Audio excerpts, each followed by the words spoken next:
¿Qué hubo? ¿Qué más? 23 de febrero, domingo, Día del Señor. Y esta reflexión, como siempre, para todos mis amigos, mis hermanos, pero de manera especial hoy para las fraternidades de laicos agustinos en Colombia. Un saludo muy especial.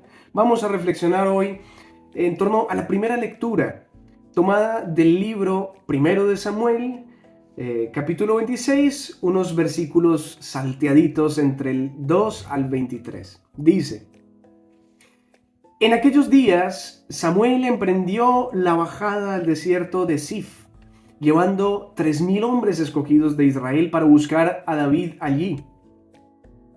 David y Abisai llegaron de noche junto a la tropa.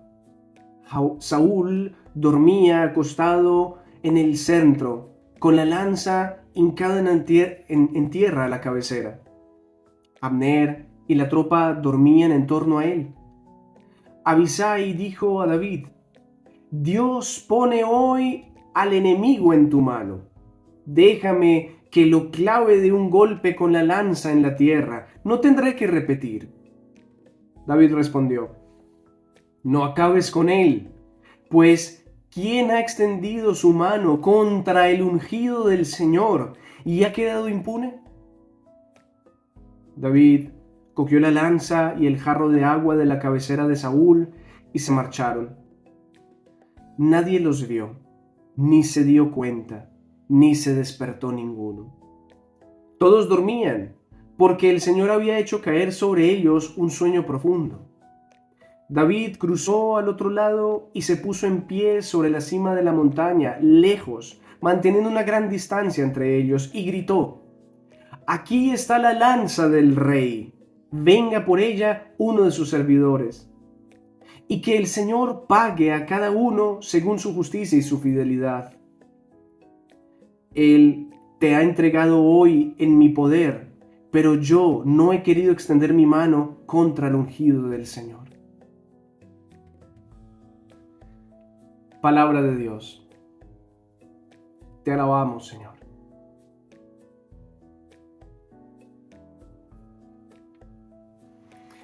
¿Por qué la liturgia hoy nos ha querido presentar este texto? Siempre está en función del Evangelio. Los domingos estos textos están en función del Evangelio. Y es que hoy Jesús, en el Evangelio, nos va a estar insistiendo en que aquellos que lo siguen, aquellos que son sus discípulos, están dispuestos a morir a sí mismos. Están dispuestos a negarse en sus propios intereses. Están dispuestos a poner la mejilla si es necesario cuando son golpeados, a entregar la capa cuando se la pidan. Los discípulos del Señor están dispuestos a hacer el bien cuando los otros le hagan mal. Y un ejemplo clarísimo de eso lo encontramos en el Antiguo Testamento, es decir, uno que no era cristiano todavía porque no había llegado Cristo, uno que no había tenido esta experiencia de Cristo, esta enseñanza de Cristo, ya lo estaba practicando desde antes. Es David, el rey David, del cual surgirá el Mesías luego, Jesús. Pero fíjate en este ejemplo, un ejemplo del Antiguo Testamento.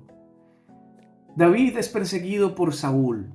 ¿Por qué? Porque Saúl le tiene envidia, porque el pueblo habla de las grandezas de David, de cómo David es un gran estratega militar. En cambio, Saúl, siendo el rey, no ha podido hacer gran cosa.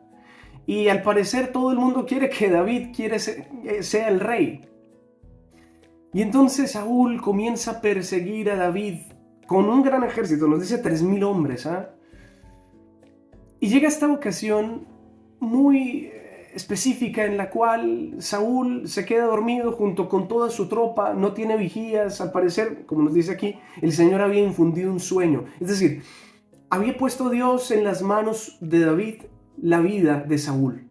Podía acabar con él, aquel que lo estaba persiguiendo. ¿Y qué hizo David? Perdonó su vida. No hizo eso que Saúl estaba buscando, matarlo. No lo hizo. Y su sirviente Abisai le dice: déjame y yo de un solo golpe lo mato. Acabamos con el enemigo. A mí las palabras de David me sorprenden mucho. jamás se te pase por la cabeza acabar con la vida del ungido del Señor. ¿Cómo se te ocurre? Es que no cabe en ninguna cabeza atentar contra la vida del ungido del Señor. ¿Cómo es esto del ungido del Señor? La palabra ungido en hebreo es Mesías, que nosotros más comúnmente la conocemos como Mesías. Mesías. Atención, porque la palabra ungido, es decir, aquel sobre el cual se derrama aceite y al cual se le otorga una dignidad, una misión, en este caso rey, pero también puede ser profeta, también puede ser sacerdote. El ungido es aquel que tiene una dignidad en Dios. Dios lo ha elegido y las elecciones de Dios no se revocan.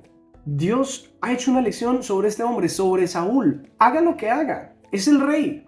Sí, se comporta, perdóname la expresión, pero como un desgraciado, porque persigue a muerte a David, que no le ha hecho nunca nada malo, solamente se mueve por envidias. Saúl se mueve por envidias, pero es el rey, fue el elegido del Señor. Y David esto lo tiene clarísimo. No es capaz de levantar la mano contra el ungido del Señor. Quizá uno diría, ok, claro, David lo hace precisamente porque es el ungido de Dios y obviamente, ¿cómo se le va a ocurrir matar al rey? Pero en Cristo esta visión se amplía. Ya no es simplemente porque es el ungido de Dios, no, es porque es un ser humano. Porque todos somos amados de Dios.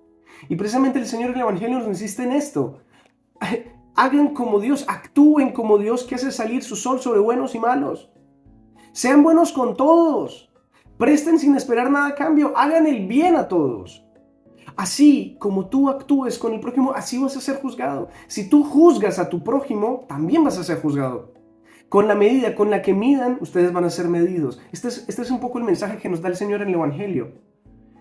Entonces, fíjate que no solamente la cuestión de porque es el Mesías o porque es el ungido, pues no le voy a hacer daño. No, Jesús amplía esta visión. Porque es mi prójimo, porque es mi hermano, no voy a levantar mi mano o no voy a levantar mi voz contra mi prójimo. Pero es triste que muchas veces nosotros, discípulos del Señor, actuamos de modos muy diferentes, muy distintos. Y vamos levantando calumnias, vamos hablando, murmurando del prójimo, vamos comiéndonos al prójimo, destruyéndolo con nuestras palabras. No tanto que le demos puñetazos, sino que vamos carcomiendo al prójimo. Eso es muy triste, ¿sabes? Y digo, esto tiene que ser, esta concepción de que yo no debo hacerle daño a nadie, más bien hacerle caso a Jesús. Ser humilde, prestar la mejilla si me golpean, ser una persona que se entrega completamente como Cristo. Eso es lo que me pide. Y hacerlo frente a todos, frente al prójimo. Sea creyente o no creyente, sea bueno o sea malo, no importa. Vivir de esta manera. Pero como que David nos enseña que la cosa todavía tiene que ser mucho más fuerte si se trata del ungido. Y aquí en esto, yo siempre he tomado este texto que acabamos de leer como fundamento para una cosa que a mí me preocupa tanto en estos días. Como comunidad de creyentes, a mí me duele en el corazón muchísimo la actitud que tomamos contra los ungidos de Dios, y específicamente un ungido muy particular, el Papa. Me duele tanto que nos atrevamos a levantar nuestra mano, a levantar nuestra voz, a decir cosas contra el Papa, que es ungido de Dios, fue ungido por Dios, lo quieres o no, te haga daño o no te haga daño, diga lo que diga. Como dice David, es que, ¿cómo se te ocurre levantar tu voz contra el ungido?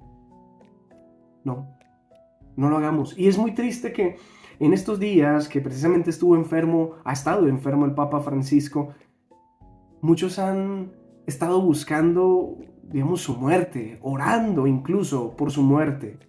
Y es una cosa, una red de intrigas y murmuraciones y chismorreos y... Qué triste, ¿ah?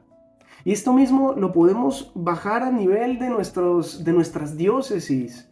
de nuestras parroquias, y entonces se habla del pastor, se habla del padre. Y yo sé que nosotros no somos monedita de oro y que cometemos miles de errores. Yo, empezando por mí, lo sé. Yo lo digo por mí, porque tengo miles de errores como sacerdote. Pero qué triste que andemos murmurando de los ungidos del Señor, los pastores. No lo hagamos. No juzguéis para no ser juzgados, dice el Señor, que con la misma medida con la que tú juzgues, vas a ser juzgado. Y vayamos mucho más para abajo, acuérdate que también tú como laico, eres un ungido, porque el día del bautismo te ungieron. Acuérdate que somos un pueblo de reyes, sacerdotes y profetas, es decir, estamos ungidos por el Señor. No hablemos mal los unos de los otros. Entonces, como volvamos un poquito a la idea general, no hagamos daño al prójimo, no murmuremos del prójimo, mucho menos de los ungidos del Señor, mucho menos. Aprendamos de David, que con cuánta humildad, a pesar de ser perseguido a muerte, nunca se atrevió a hablar mal ni a hacerle daño a Saúl, nunca. Y esto apliquémoslo obviamente a nuestros días, a nuestro tiempo, con nuestros pastores, con nuestros hermanos bautizados y especialmente con el Papa, ¿eh? Oremos más bien por el Papa, por su bien. Yo los bendigo a todos en el nombre del Padre, del Hijo y del Espíritu Santo. Amén. Chao, chao.